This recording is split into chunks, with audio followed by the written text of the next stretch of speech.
Buenas tardes muchachos. Bueno, tal como habíamos quedado la clase anterior, esta clase la vamos a dedicar a ver un ejemplo de un balance macroscópico de materia. ¿Sale? Un balance macroscópico de materia. En este caso el ejemplo está basado en esto que está aquí, que es un horno de cubilote. ¿Sale? Entonces vamos a platicar un poquito del horno de cubilote para que nos empapemos un poco de cómo funciona. Entonces, básicamente el horno de cubilote es un cilindro de material refractario. En la parte de abajo tiene esto que se denomina piso de arena. Y bueno, por aquí tiene una gran cantidad de arena con el fin de sostener lo que es el cilindro de material refractario. Es material refractario porque es bueno para aislar el calor.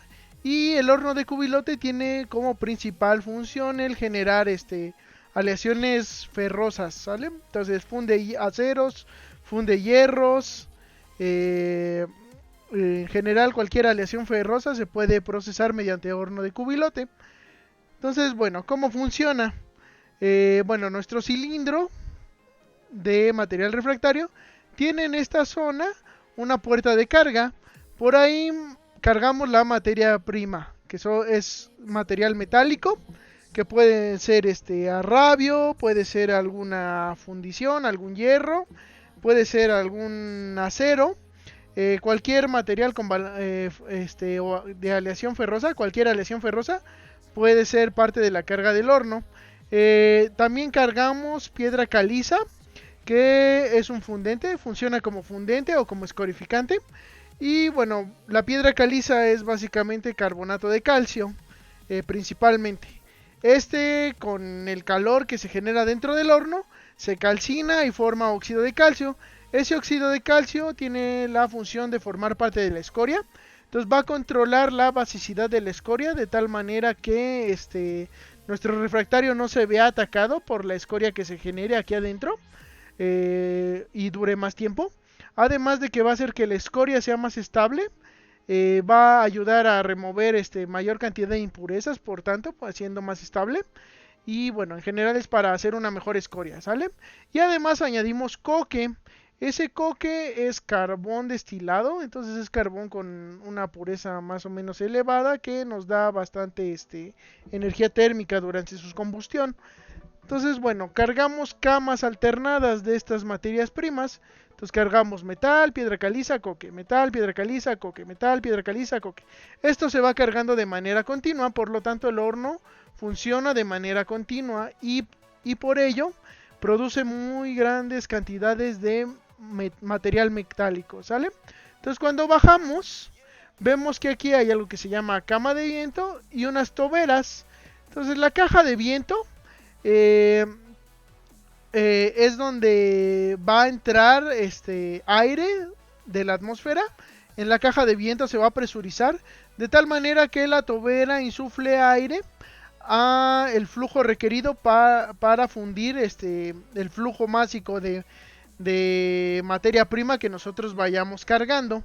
Entonces, bueno, esta caja de viento tiene aire presurizado, alimenta la tobera alimenta aire, el aire tiene oxígeno, el oxígeno reacciona con el coque y genera combustión de manera continua.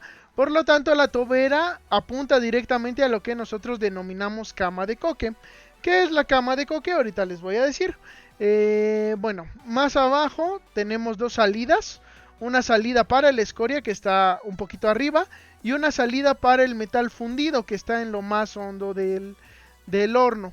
Entonces conforme se vaya fundiendo la materia prima, que es el metal, y la piedra caliza se vaya calcinando generando la escoria, se va a estratificar básicamente lo que es o bueno, debido a la diferencia de densidades, nuestros productos de la reacción de nuestros productos del procesamiento de esta materia prima. Entonces, bueno, ¿qué va a pasar con el metal? Se va a ir fundiendo, además de que parte se va a oxidar y va a ir a la escoria. ¿Qué va a pasar con la piedra caliza? Se va a calcinar y va a generar un óxido. Entonces, el metal fundido es más denso que esa mezcla de óxidos. Entonces, en la parte más baja se va a ir todo el metal líquido. Arriba de él va a flotar la escoria y arriba de esa escoria va a flotar el coque, que es lo más ligero. Entonces la cama de coque es justamente ese coque que está flotando arriba de la escoria, que la escoria está flotando arriba del metal. Además de la estratificación de nuestros productos del proceso, también se va a estratificar térmicamente el horno de cubilote. Entonces en esta parte está muy caliente, donde está la reacción de combustión. En esta parte está más o menos frío, ¿no? Más o menos es decir una cosa, ¿no? Está como a 500 grados centígrados, ¿no? Pero aquí abajo está a 1600, 1700, está cachondo, ¿no? Nosotros, entonces vamos a aprovechar este calor de combustión para generar gran cantidad de metal líquido.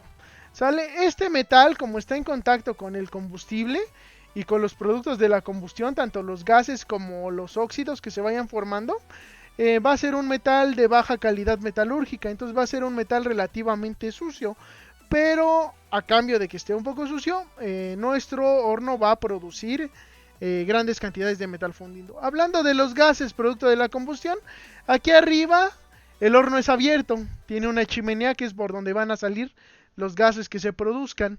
¿Por qué? Porque si estuviera cerrado se presurizaría y probablemente explotaría y no nos conviene, ¿no? Entonces, bueno, ya una vez platicado un poquito cómo funciona nuestro horno de cubilate, vamos a hacer un balance de energía, de materia, un balance de materia macroscópico. Entonces, nuestro balance empieza en esta página. Todo lo que hay antes es un poquito de cómo funciona, ¿sale? De hecho, aquí arriba viene alguna referencia. Estos artículos detallan un poquito el funcionamiento del horno. Entonces, si quieren revisarlos, también está bien. Entonces, vamos aquí. Entonces, bueno, ¿qué dice nuestro problema? Dice: chatarra ferrosa es cargada en un horno de cubilote para reciclarla. La masa total de la chatarra es de 10 toneladas métricas por día y tiene la siguiente composición química. Entonces viene ahí la composición. Y bueno, aquí dice 2% óxidos. Y luego viene aquí la composición de los óxidos. Entonces si ese 2% de óxidos tiene 75% óxido de silicio y 25% de aluminio, entonces 1.5% va a ser óxido de silicio y 0.5% va a ser alúmina. Y el resto va a ser hierro. El horno funciona mediante la combustión de coque, que ya lo habíamos platicado. Este se encuentra en contacto con la carga metálica, siendo necesario inyectar aire al horno para realizar la combustión. Se utilizan en total 1.25 toneladas métricas de coque por día, con una composición de 5% óxido de silicio, 3% alúmina, 2% óxido de hierro y el resto es carbono. Además de estos dos elementos, al horno se le agrega fundente, 250 kilogramos por día, que era esa piedra caliza, ¿no? Para producir una escoria básica estable que además remueve los óxidos del metal líquido.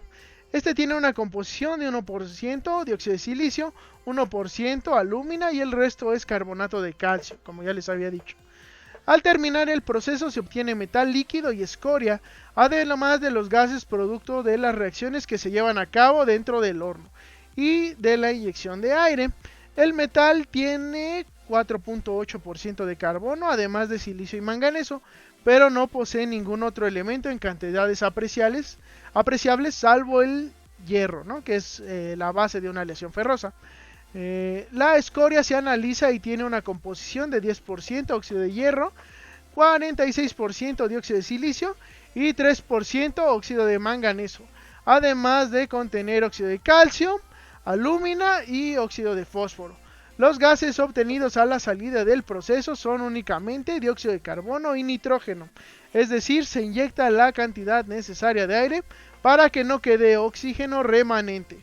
Entonces lo que estamos hablando es que se inyecta solo el aire estequiométrico para que las reacciones se llevan completamente. Bueno, las reacciones ocurridas dentro del horno son estas, ¿no? Entonces, primeramente la combustión del carbono que viene en el coque. Está la oxidación del manganeso, la oxidación del fósforo que viene en la aleación añadida, la oxidación del silicio que viene en la aleación, la oxidación del hierro para formar óxido de hierro. Entonces todos estos óxidos se van a ir a lo que es la escoria. Y además tenemos la calcinación de la piedra caliza, que nos va a formar otro óxido que va a ir a la escoria, pero además nos forma CO2. Esto va a escapar por la chimenea, ¿no? Tanto el que viene de la combustión del carbono como el que viene de la calcinación. Aquí vienen algunos datos que son las masas molares. Entonces, si ven, no voy a considerar decimales para este ejemplo, pero bueno, si los consideran, su ejemplo va a ser mejor, ¿no? Entonces viene que queremos calcular, ¿no? Entonces el inciso A es bosqueje un diagrama del proceso colocando toda la información conocida en el mismo. Inciso B, obtener la masa y la composición química de la escoria. Inciso C, calcule la masa y la composición química del metal fundido. Inciso D, ¿qué volumen de aire se debe inyectar en el proceso? Si se inyecta en condiciones normales de temperatura y presión, ¿no? Esto es para que conviertan el número de moles de aire a volumen, ¿sale? Bueno, tenemos algunas notas. Entonces, las notas que nos dicen. Primeramente, el fósforo. El fósforo típicamente es una impureza que no alcanza a oxidarse dentro de nuestro horno. En este caso, estamos considerando que todo el óxido se está oxidando. No va a haber fósforo en la salida, pero eso es una suposición, ¿no? Normalmente el fósforo sí se va a encontrar en la aleación producida y es una impureza que nosotros tenemos que tratar de eliminar, ¿no? Otra nota, estamos diciendo que se inyecta la cantidad estequiométrica de aire exacta, ¿no? Esto no es del todo cierto porque necesitamos un exceso de aire para asegurar la combustión completa del coque. En general, todos los sistemas que tengan un quemador o que exista una reacción de combustión siempre van a tener un exceso de oxígeno para asegurar que la combustión de nuestro combustible sea completa. Y la última suposición, pues es que se generan solo estos óxidos, ¿no?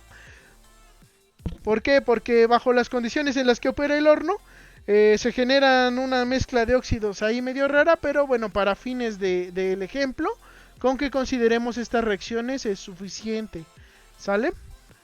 Bueno, entonces estos son los pasos que tenemos que hacer previo o que vamos a usar la metodología para resolver el balance macroscópico de materia. Nosotros bueno, la clase pasada lo vimos, pero ahorita vamos a ver cómo se aplican. Entonces, el paso 1 es conocer el proceso y definir el sistema. Nosotros ya conocemos el proceso porque lo platicamos un poquito. No lo conocemos a profundidad, pero lo conocemos lo suficiente para saber cómo opera y cómo va a trabajar el mismo. Entonces, bueno, conocemos el proceso. Listo. Realizar un esquema del proceso. Entonces vamos a hacer un esquema del proceso. El esquema del proceso va a ser este. Entonces, este esquema es el dibujo que está arriba, pero simplificado. ¿Por qué lo simplificamos?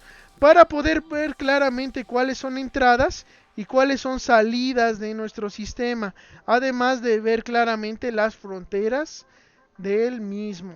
Entonces, bueno, nuestro horno de cubilote, ¿de qué se alimenta? De nuestro metal, en este caso chatarra. Se alimenta de coque, que es el combustible, y se alimenta de fundente. Si se acuerdan, era una cama de estos, luego otra cama, ¿no? Entonces, bueno, se alimenta eso. Además, metemos aire por medio de las toberas para asegurar la combustión del coque. ¿Qué obtenemos de nuestro horno de cubilote? El metal fundido, que era la salida más baja. Obtenemos escoria y además obtenemos los gases productos de la combustión de ese coque, de todas las reacciones que se llevan adentro, y cualquier otra fuente de gas que haya va a salir por arriba y nosotros la vamos a sacar, ¿no? Entonces, bueno, entonces hacemos nuestro esquema del proceso donde se vea claramente las entradas, salidas, fronteras y donde están los términos fuente. Ahora vamos a seleccionar si es mejor realizar el balance másico o molar y si debe tener una base de cálculo para realizar el mismo. En este caso nuestra base de cálculo va a ser un día. El proceso es continuo, pero todas las cantidades que nos dieron vienen por unidad de día. Entonces nos conviene que nuestra base de cálculo sea un día. Entonces no vamos a hablar de flujos, vamos a hablar de lo que sería la cantidad en un día de proceso, de producción. ¿Sale? Si es másico molar, si ven, el horno trabaja con mucho de lo que sería material sólido y líquido, por lo tanto tenemos muchas composiciones que están en masa, en unidades másicas, y tenemos solo la composición del aire en unidades molares. Nos convendría en principio hacerlo en masa, pero también tenemos muchas reacciones químicas, entonces pues también lo podemos hacer en mol. En este caso, por cómo está planteado el problema, y cómo se planteó la metodología de solución, se va a trabajar de las dos formas, balances másicos y balances molares. Balances másicos para los elementos sólidos y líquidos y balance molar para los gases. ¿Sale? Entonces, bueno, paso 4, colocar todos los datos conocidos del proceso en el esquema previamente realizado. Entonces vámonos un poquito más abajo y aquí presento lo que es el esquema ya lleno con los datos que tenemos del enunciado. Entonces, bueno, primeramente vamos a ver que en el esquema y de los datos que tenemos, ya tenemos las entradas totalmente, ¿cómo decirlo? Están totalmente definidas. ¿Por qué? Porque conocemos la masa o el flujo si fuera estado un proceso continuo, como es este caso, pero como tenemos la base de cálculo de un día, lo vamos a tomar como masa sola. Entonces, si conocemos la masa y la composición de cada corriente, esa corriente está definida. Un apunte importante que tenemos que tener en mente es que esta composición depende del número de componentes y con que sepamos todas menos una, ya lo tendríamos completamente definido. Eso quiere decir que composiciones independientes, por ejemplo la chatarra, tiene 6, a pesar de que tiene 7 componentes. Porque si supiéramos 6 composiciones, la séptima la sabríamos por diferencia, ya que la suma de todas tiene que dar 100% o 1 si estamos hablando de fracciones, ¿sale? Entonces eso ténganlo en mente, con que sepamos las composiciones independientes de nuestra corriente y la masa o el flujo de la misma está completamente definida. Entonces tenemos completamente definida la chatarra, tenemos completamente definido el coque y tenemos completamente definido lo que es el fundente. Del aire sabemos la composición, pero hay que tener cuidado porque esta composición está en unidades molares, ¿sale? Entonces no podemos balancearla directamente con estas. Hay que o convertir esta a masa, a porcentajes másicos, o convertir esta a porcentajes molares. En este caso no es necesario porque los gases no interactúan tanto con lo que serían los elementos sólidos y líquidos, ¿sale? Pero si fuera un sistema que esté más intrínsecamente relacionado, sí tenemos que tener cuidado de que siempre estemos trabajando con las mismas unidades. Ahora, en la parte del otro lado, de lo que son las salidas, no sabemos cuántos gases se producen, tampoco sabemos, por ejemplo, cuánto aire está entrando, entonces es una incógnita de nuestro proceso. Y en la parte de los líquidos, que es la escoria fundida y el metal fundido, no conocemos la composición totalmente. En el caso del metal fundido solo sabemos el porcentaje de carbono que tiene, y en el caso de la escoria solo sabemos la cantidad de dióxido de hierro, dióxido de silicio y dióxido de manganeso que posee, pero no sabemos ni la cantidad de óxido de calcio, ni la cantidad de alumina, ni la cantidad de óxido de fósforo. Además sabemos que dentro del horno se van a llevar a cabo 6 reacciones químicas.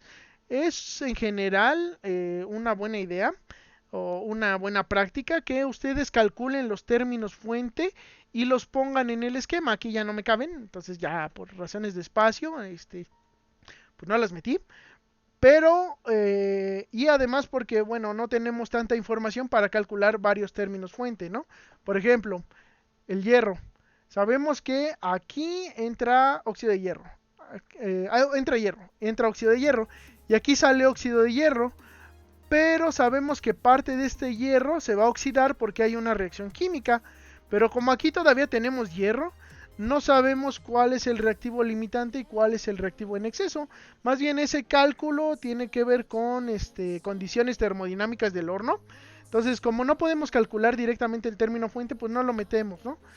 Hay algunos que sí podemos calcular, específicamente los que tienen que ver con el calcio, con el carbonato de calcio, porque en este lado no tenemos salidas de carbonato de calcio, si lo ven así.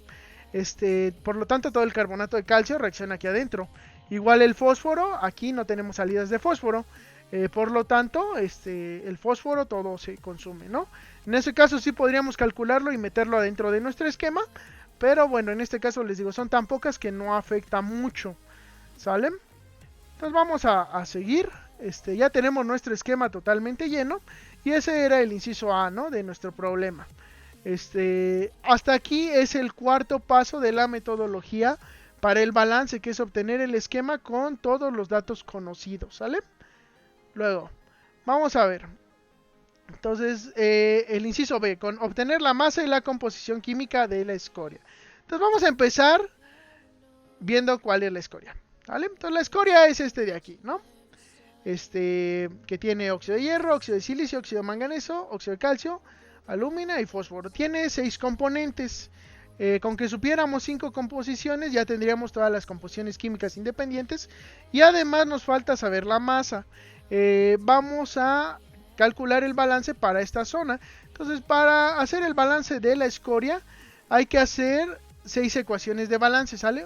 Una por cada componente. Además tenemos la ecuación general de balance.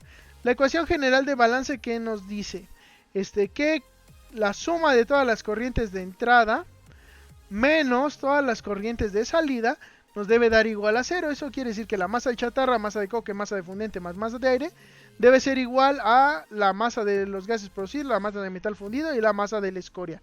Esa es una ecuación de balance adicional, pero depende de las ecuaciones de balance de cada componente, ¿sale? Que tengamos en el sistema. En este caso, pues vamos a hacer las ecuaciones de balance.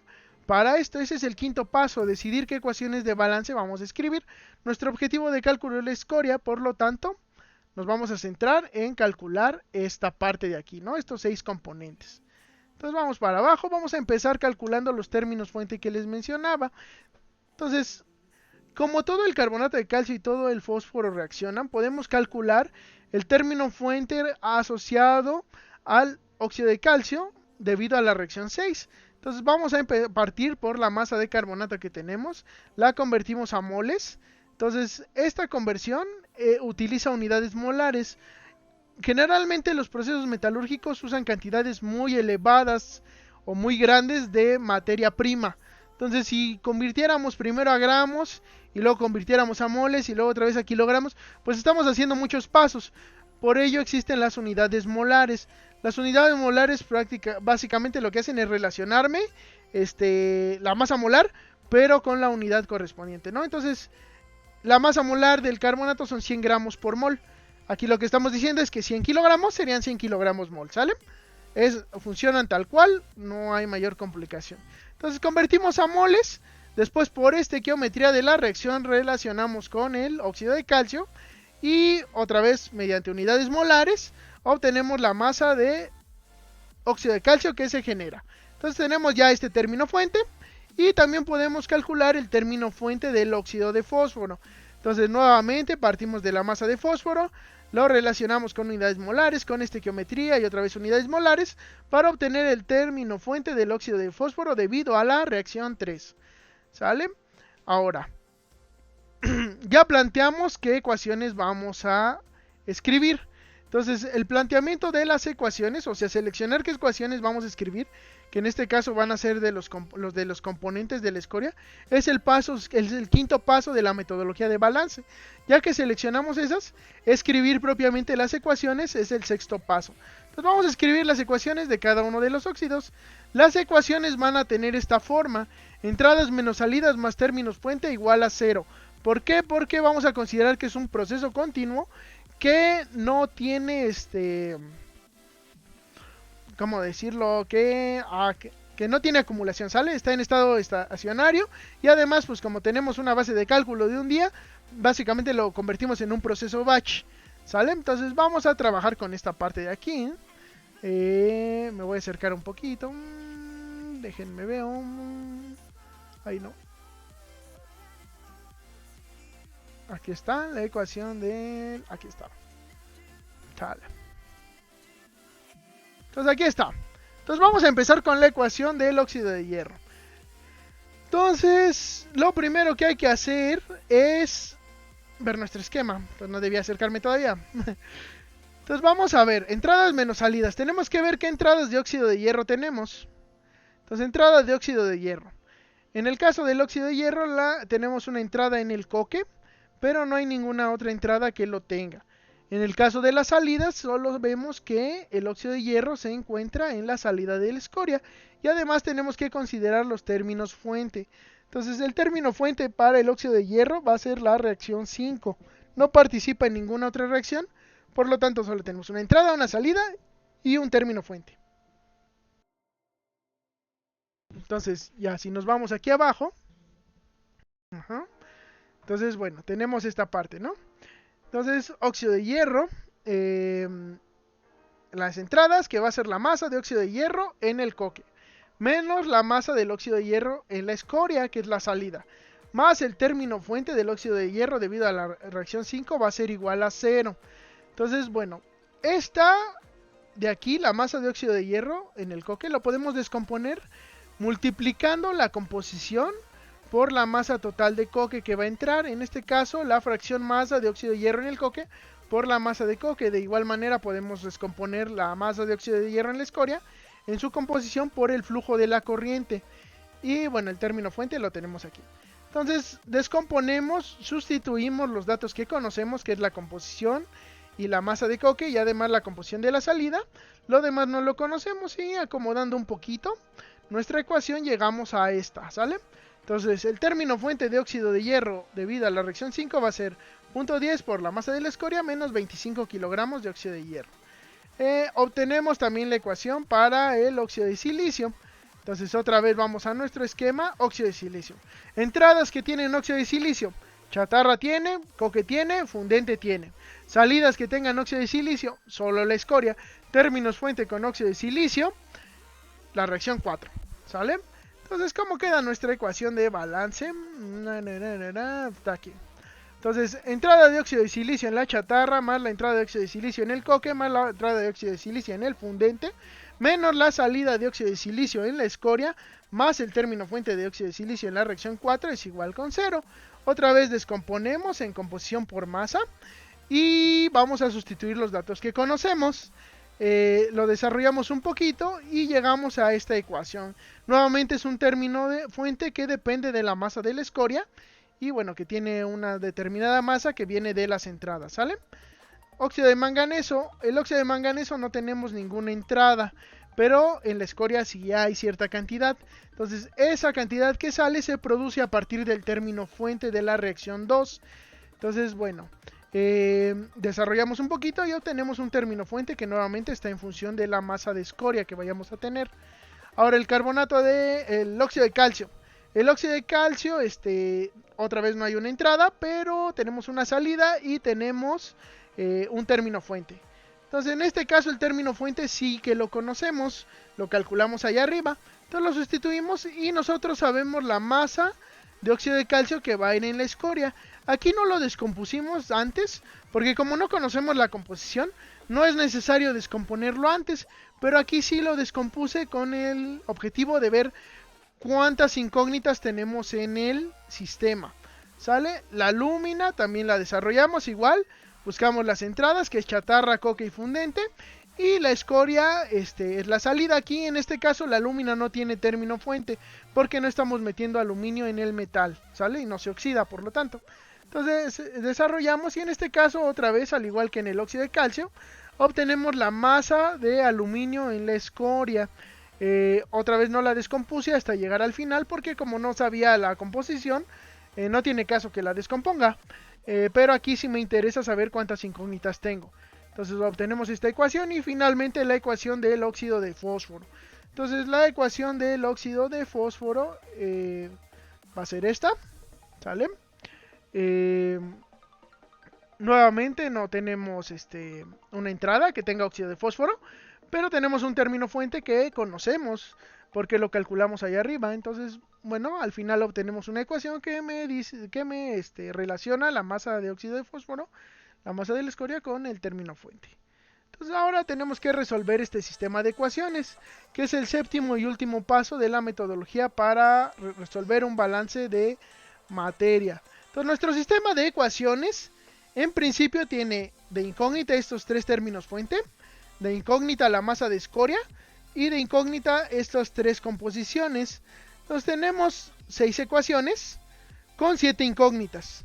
En principio tendríamos un grado de libertad, pero afortunadamente tenemos una ecuación adicional. Esa ecuación adicional es la relación que hay entre las composiciones químicas de la escoria, es decir, que la suma de todas las fracciones masa de los componentes que la componen va a ser igual a 1. Entonces sustituimos nuevamente los datos conocidos y de esta manera obtenemos una séptima ecuación, con lo que tenemos 7 ecuaciones con 7 incógnitas, ¿sale? Ahora nos vamos a lo que es a resolver el sistema de ecuaciones. Entonces, bueno, vamos a sustituir aquí estas 3 ecuaciones donde la composición de cada componente depende de la masa de la escoria. Entonces sustituyo aquí en esta ecuación, sustituyo nuevamente y calculo la masa de la escoria, que van a ser 945.1770 kilogramos. Ya con esta masa de escoria puedo calcular lo que es la composición de la misma, ¿sale? Que es lo siguiente que hago. Entonces calculo la composición de la escoria de los componentes que no conocíamos todavía.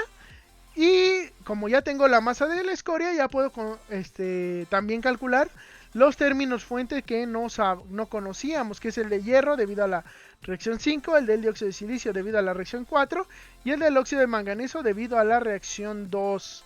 Entonces calculo también los términos fuente y ya con todo mi balance para la escoria resuelto, pues voy a escribir lo que es la solución del inciso B, que era calcular la masa de la escoria y la composición química de la misma, que no conocíamos estos 3 elementos, pero ya los conocemos, ¿sale? Entonces, bueno, hasta aquí termina el inciso B. Entonces, si ven, terminamos el balance con los 7 pasos de la metodología.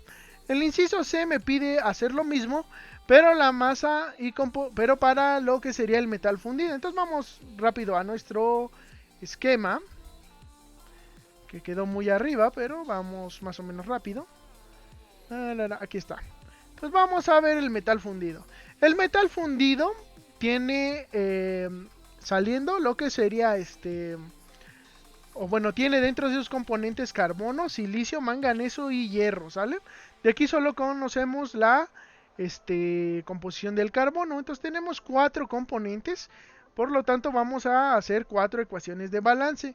Recuerden que ese es el paso 5 de la metodología de balance, definir qué ecuaciones de balance vamos a resolver, ¿sale? Entonces vámonos abajo un poquito rápido. Me fui muy rápido, espérenme. Entonces aquí estábamos. A ver, entonces empezamos calculando los términos fuente que desconocíamos. Como ya sabemos los términos fuente de los óxidos, a partir de esta geometría podemos calcular los términos fuente de la parte metálica. Aquí lo interesante es que le estoy poniendo un signo negativo al principio. ¿Por qué le pongo un signo negativo? Porque por esta geometría este es un producto. Entonces nuestros términos fuente eran positivos porque se estaba produciendo adentro del horno. Pero a la hora de calcular los productos, los reactivos mediante esta geometría, les pongo un signo negativo, porque ese término fuente va a ser negativo. Por eso no me gusta llamarle generación a los términos fuente, porque no siempre son generaciones. En este caso es un consumo de hierro. Entonces el consumo de hierro debido a la reacción 5, o el término fuente de hierro debido a la reacción 5, me da esta masa, ¿no? Igual manera puedo calcular el de silicio y el de manganeso, porque ya conozco el del óxido de silicio y el del óxido de manganeso correspondientes, ¿no? Nuevamente el del óxido de silicio era positivo, pero al calcular el término fuente le doy un signo negativo, porque el silicio es un reactivo, ¿vale? Entonces, bueno, calculo eso y ya puedo calcular las ecuaciones de balance. Entonces empezamos con la del carbono, que está aquí. Entonces, ¿qué entradas tenían carbono? La chatarra, que tenía un cierto contenido de carbono, y el coque, que es mayoritariamente carbono. El carbón solo salía en el metal fundido, ¿sale? Entonces, entradas de carbono menos salidas del carbono más el término fuente de carbono es igual a 0. Lo descomponemos por composición porque conocemos la composición, si no, no sería necesario descomponerlo, pero bueno, en este caso sí lo conocemos, por lo tanto sustituimos los datos conocidos y de esta manera, desarrollando un poquito, llegamos a esta ecuación, ¿no? Que nos dice que el término fuente de carbono depende de la masa que vaya a tener metal fundido, ¿sale? Calculamos el silicio. Entonces el silicio solo tiene una entrada en la chatarra y una salida en el metal fundido. Y tiene un término fuente que ya calculamos, sustituimos los datos conocidos. Vean que el silicio en el metal fundido no lo descompongo. ¿Por qué no lo descompongo? Porque no conozco la composición, entonces no me conviene descomponerlo hasta el final, ¿no? Que ya lo tenga. Entonces vean que conozco todos los datos, excepto la masa de metal fundido y la composición que corresponde a silicio. Con el hierro pasa lo mismo, solo entre la chatarra, solo sale en el metal fundido y tiene un término fuente. Entonces nuevamente calculamos todo y llegamos a esta ecuación. El manganeso hacemos lo mismo, tiene el mismo principio, entra en chatarra, sale en metal fundido, tiene término fuente. Y la última ecuación que vamos a considerar es la que nos relaciona la composición química de lo que sería el metal fundido, en donde la suma de todas sus composiciones debe ser igual a 1. ¿Sale? Si fuera en porcentaje debería ser igual al 100%. Entonces ya que tengamos esa ecuación, que sustituimos de la composición del carbono, que sí la conocemos, obtenemos 5 ecuaciones con 5 incógnitas, una del balance de carbono, una del balance de silicio, otra del balance de hierro, una del balance de manganeso y finalmente una que nos relaciona las composiciones. Resolvemos para el metal fundido a partir de esta ecuación, sustituyendo estas. Obtenemos la masa de metal fundido. Si se acuerdan, cargábamos 10.000 kilogramos de chatarra. Solo obtenemos 9.600 kilogramos de metal fundido, porque se pierden casi 350 kilogramos, poquito menos, en lo que serían los óxidos, ¿no? En producir escoria. Entonces calculamos eso. Obtenemos, sustituyendo ese valor que calculamos en las otras ecuaciones, la composición química de los elementos de aleación y el término fuente asociado al carbono. Entonces, bueno, finalmente, pues ya para resolver el inciso A, pues tenemos la masa del metal fundido y su composición química. Lo pueden ver más detenidamente el ejemplo en el AMIT. Ahí lo tengo subido, tiene la mayoría de los comentarios que estoy haciendo. Pero bueno, la idea es, en este caso, nada más es discutirlo un poquito rápido, ¿sale? O bueno, discutirlo un poquito. Bueno, el inciso D, que es qué volumen de aire se inyecta en el proceso. Si esto se inyecta en condiciones normales de temperatura y presión. Si vemos nuestro esquema, déjenme vuelvo a subir. Creo que es así. Déjenme subo. Aquí está. Entonces vean que ya tenemos conocido totalmente este lado, que son las salidas de metal fundido y escoria, y tenemos totalmente desarrollados lo que son las entradas de chatarra coquifundente. El aire es oxígeno y nitrógeno. El nitrógeno no reacciona de ninguna manera en el horno de cubilote. En realidad, si tuviéramos una temperatura muy elevada, como normalmente trabajamos, sí se generan óxidos nitrosos de la reacción del nitrógeno con el oxígeno, pero en este caso no lo consideramos, ¿sale? Bueno, el nitrógeno entra inerte, sale por aquí arriba, y tenemos CO2. El CO2 se produce de la calcinación de lo que sería nuestra piedra caliza y de la combustión del carbono. Entonces no están interaccionando realmente con las entradas y las salidas de los sólidos y los líquidos, por lo tanto los podemos balancear aparte, y dado que son gases nos conviene balancearlos en moles, ¿sale? Entonces vamos aquí. Entonces bueno, ya que quedó claro eso, vámonos aquí abajo, que era donde estábamos. Vemos la reacción 1. Ajá. Entonces comenzamos calculando los términos fuente. Entonces, prácticamente todas las reacciones tienen que ver con oxígeno o con dióxido de carbono. Por lo tanto, calculamos esos términos fuente. Entonces, en la reacción 1 calculamos la del oxígeno y la del dióxido de carbono, porque ya sabemos el término fuente del carbono a partir del balance de lo que es el metal fundido. Para la reacción 2, Igual calculamos el oxígeno a partir de lo que ya conocíamos, que era el término fuente del manganeso, del balance del metal fundido.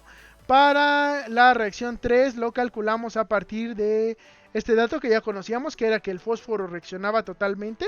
Para la reacción 4 calculamos el oxígeno a partir del silicio, que calculamos anteriormente. Reacción 5, el oxígeno a partir del hierro. Y reacción 6, el dióxido de carbono a partir de la calcinación, que sabíamos que reaccionaba totalmente el carbonato de calcio, y por lo tanto pues reacciona totalmente se genera todo este carbonato de óxido de calcio y podemos calcular el CO2. Entonces, nada más así como un apunte rápido, veamos que el oxígeno en este caso es negativo porque es un reactivo, el CO2 es positivo porque es un producto. En todos los óxidos es un reactivo, por lo tanto es negativo, ¿sale? Y finalmente en la calcinación es un producto, por lo tanto es positivo. Entonces planteamos nuestro balance para el oxígeno, que en este caso tiene una única entrada, que es el oxígeno que entra en el aire. Pero si se acuerdan, habíamos planteado que metíamos la cantidad estequiométrica de oxígeno para que no hubiera oxígeno remanente en las salidas. Además tenemos los términos fuente del oxígeno de cada una de las reacciones en las que participa. Entonces los términos fuente los conocemos, los sustituimos. No conocemos conocemos la composición, pero aún así no la despejé hasta aquí abajo, porque podemos calcular el oxígeno que tiene el aire directamente. Entonces, bueno, sustituimos este término, que es la composición, que la tenemos en moles. Eso es importante. Si este balance lo hubiéramos hecho en masa, esta composición tendríamos que haberla pasado a masa, pero en este caso pues no es necesario. Entonces la pasamos a la tenemos en moles, la relacionamos con el número de moles de aire que tenemos, y de esta manera calculamos el número de moles totales de aire que van a entrar. Además conocemos ya la composición, porque sabemos que es 21% oxígeno, 79% nitrógeno. Ya que sabemos todos los componentes del aire, pues calculamos lo propio para los gases productos de las reacciones. Entonces, bueno, sustituimos los datos del aire que sí conocemos. Aquí solo hay una entrada de nitrógeno en el aire y una salida en los gases que se producen de la reacción química. Sustituimos los datos que conocemos y podemos obtener directamente el número de moles de nitrógeno en los gases productos de las reacciones, ¿sale? Lo podemos descomponer, pero también lo podemos trabajar así. El CO2, en este caso sí hay dos términos fuente y solo tenemos una salida. Nosotros no metimos CO2 de ninguna forma. Entonces calculamos otra vez el número de moles de CO2 en los gases productos. En este caso no necesitamos por así decirlo, despejar las fracciones, porque ya tenemos el número de moles de todos los componentes de los gases productos, que solo eran nitrógeno y CO2. Por lo tanto podemos calcular directamente el número de moles totales, así como la composición química por la definición, ¿no? Que es el número de moles de cada componente entre el número de moles totales, ¿no? Con lo que tenemos la composición en fracción mol y en porcentaje molar de los gases que abandonan. El ejemplo nos pedía calcular el volumen, entonces vamos a calcular con este factor de conversión que nos relaciona un mol de gas ideal en condiciones normales de temperatura y presión con un volumen. El factor normalmente, también lo pueden encontrar como mol por litro, pero los kilogramos moles están relacionados con los moles en una proporción 1 a 1000, y los metros cúbicos a los litros por una proporción 1 a 1000. Entonces lo pueden usar directamente de esta manera, kilogramos mol a metros cúbicos, con lo que medimos el volumen de aire, ¿sale? Y el volumen de los gases productos. Ahora, con esto terminaríamos los objetivos de cálculo, pero siempre es una buena práctica verificar que el balance de materia se cumpla. En este caso, para verificarlo, vamos a calcular la masa de los gases que estamos produciendo. Entonces para eso relacionamos los moles que tenemos con la masa molar. Tenemos tanto para el oxígeno y nitrógeno en el aire, dándonos una masa de aire total de 12.675 kilogramos. Y tenemos para el CO2 que está en los gases producidos, como el nitrógeno que permaneció inerte, pero de tal manera salió en los gases producidos, ¿no? Dándonos una masa de gases producidos de 13.575. Ahora, nuestra ecuación de balance general ya la habíamos establecido. Y era que la masa de chatarra más la masa de coque más la masa de fundente más la masa de aire, que son las entradas, menos la masa de metal fundido, menos la masa de escoria, menos la masa de gases producidos, que son las salidas, debe darme 0. ¿Sale? Entonces sustituyo todos los datos que ya tenemos. Estos datos los conocíamos, que es la masa de chatarra, masa de coque, masa de fundente. La masa de aire la acabamos de calcular. La masa de metal fundido la calculamos del balance correspondiente. La masa de escoria también la calculamos del balance. Y la masa de gases producidos también la acabamos de calcular. Entonces esto nos da un total de masa en la entrada de 24.175.7 kilogramos. Y en la salida lo mismo. Por lo tanto, nuestro balance de materia se cumple. Es una buena práctica que siempre que terminen un balance generen una ayuda visual, como en este caso es este último esquema, que es el esquema completo con todos los datos que conocíamos inicialmente y los datos calculados. ¿Por qué es importante? Porque esta ayuda visual ayuda mucho al control de proceso, porque podemos ver claramente cómo se está comportando, podemos ver las composiciones químicas.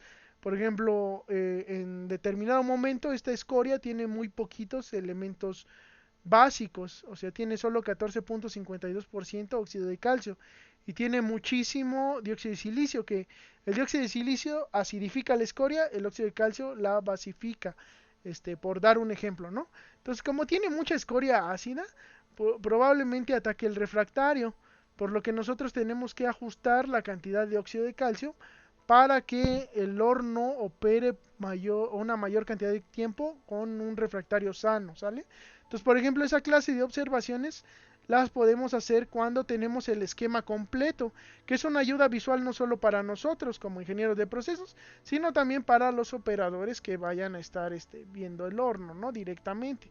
Entonces, ellos pueden saber cómo ajustar la carga para que cambien las condiciones de proceso, ¿no?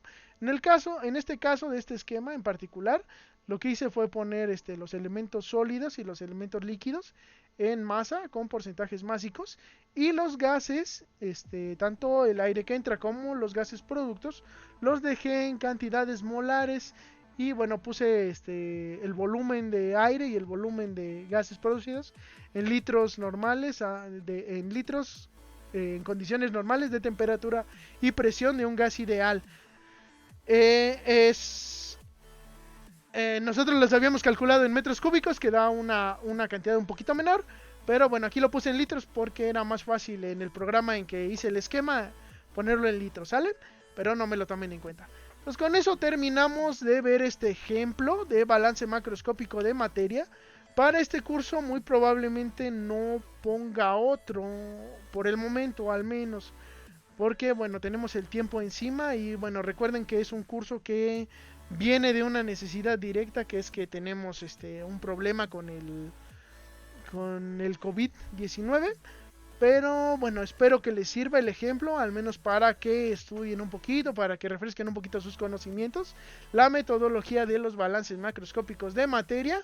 Y bueno, sería todo por esta clase. La siguiente pues empezaríamos ya con la unidad 3, balances macroscópicos de energía térmica. Sería todo por mi parte. Un saludo a todos, nos vemos muchachos, saluditos.